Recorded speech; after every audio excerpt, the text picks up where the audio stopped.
पवन खेरा के पास दो EPIC cards मिले। अब उनकी पत्नी कोटा नीलिमा, जो 2023 में 60 खैराबाद विधानसभा तेलंगाना में उम्मीदवार थी, उनके पास भी दो ईपीआईसी कार्ड्स मिले हैं। और वैसे दास्तान कोई नई नहीं है। 1980 में सब जानते हैं, सोनिया गांधी एक इटालियन नागरिक होने के बावजूद वोटर लिस्ट में अपने को उन्होंने शामिल किया था, यानी नागरिक बनी बाद में, वोटर लिस्ट में नाम पहले है।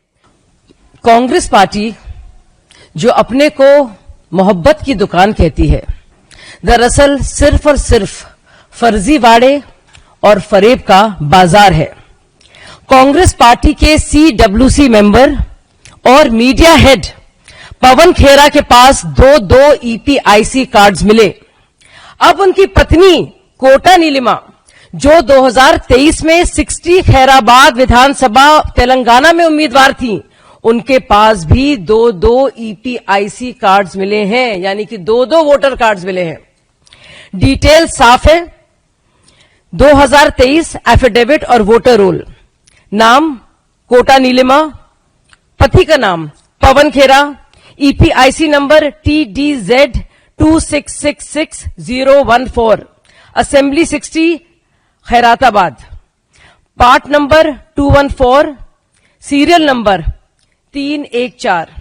2025 में ही यही ईपीआईसी नंबर अभी भी एक्टिव है, बल्कि उसमें भी पार्ट बदल जाता है, तो ईपीआईसी नंबर वही रहता है, असेंबली 60 खैराताबाद रहती है, पार्ट नंबर अब 2014 से 204 हो जाता है, और जो सीरियल नंबर है वो 314 से 752 हो जाता है। लेकिन खेल यह भी खत्म नहीं होता। जरा सोचिए, एक और ईपीआईसी कार्ड, एक और वोटर कार्ड, और इस बार दिल्ली से निकल कर आता है, ये प्रकट होता है। इसमें नाम कोटा नीलिमा, लेकिन इसमें नाम है के नीलिमा। सोचने वाली बात है। और जो एफिडेविट वाला है उसमें कोटा नीलिमा, पति का नाम पवन खेरा, इसका ईपीआईसी नंबर है SZE 0755975, पूरी तरह से अलग। Assembly 40 new Delhi, part number 78, serial number 821। तो ये मैं पूछना चाहती हूं, चाहे ये बात हो आपके नजदीकियों की या फिर बिहार में तेजस्वी यादव की, जिनको ऐसी मुंह की खानी पड़ी थी जब उनके प्रेस कॉन्फ्रेंस के ठीक बाद उन्हीं के दो ईपीआईसी कार्ड्स मिले थे। और वैसे दास्तान कोई नई नहीं है। 1980 में सब जानते हैं, सोनिया गांधी एक इटालियन नागरिक होने के बावजूद वोटर लिस्ट में अपने को उन्होंने शामिल किया था, यानी नागरिक बनी बाद में, वोटर लिस्ट में नाम पहले है। तो वोट चोरी के इल्जाम लगाने वाली ये पार्टी दरअसल जानी जाती है वोट डकैती के लिए।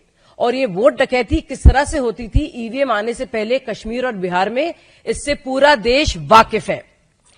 और सोचिए, राहुल गांधी जी से एक सवाल है कि आप आम लोगों पर तो लांछन लगाते हैं, उंगली उठाते हैं, लेकिन अपनी कोर टीम की जो दोहरी पहचान है उसमें चुप हो जाते हैं। क्या होता है आपके खोजी पत्रकार का? आपके अंदर का खोजी पत्रकार तब तक जाग जाता है जब आप बात करते हैं एक बुजुर्ग महिला की, शकुना रानी की, आदित्य श्रीवास्तव की, गुरकीरत सिंह डैंग की, तब उसमें खूब झूठ बोलते हैं और हलफनामा भी नहीं देते।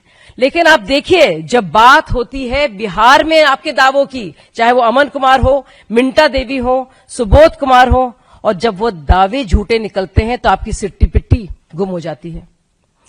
हम सब जानते हैं CSDS लोक नीति के संजय कुमार ने कैसे अपने आंकड़ों को लेकर सार्वजनिक तौर पर माफी मांगी है। और कल तक राहुल गांधी जो प्रेस कॉन्फ्रेंस कर करके देश के ईमानदार वोटर को बदनाम कर रहे हैं और उनकी पहचान को सार्वजनिक कर रहे हैं, उसको कहा जाता है डॉक्सिंग अंग्रेजी में, यानी आप टारगेटेड हरासमेंट कर रहे हैं कुछ लोगों का, उनका नाम सार्वजनिक कर रहे हैं और उनको परेशान कर रहे हैं और सरेआम बदनाम कर रहे हैं। दरअसल ये वोट अधिकार यात्रा नहीं है, सत्ता मेरा जन्मसिद्ध अधिकार, ये उस अधिकार की यात्रा है और ये नवाबी सोच को उनकी प्रमाणित करती है। कांग्रेस ने एक बार फिर साबित कर दिया है कि उसे लोकतंत्र से मतलब नहीं है, वोट छलावे से मतलब है। हम मांग करते हैं कि इलेक्शन कमीशन इसकी उस स्तरीय स्तर पे जांच करे, और दोषियों के खिलाफ कानूनी कार्रवाई करे। और राहुल गांधी अपनी इस चुप्पी को फौरन तोड़े।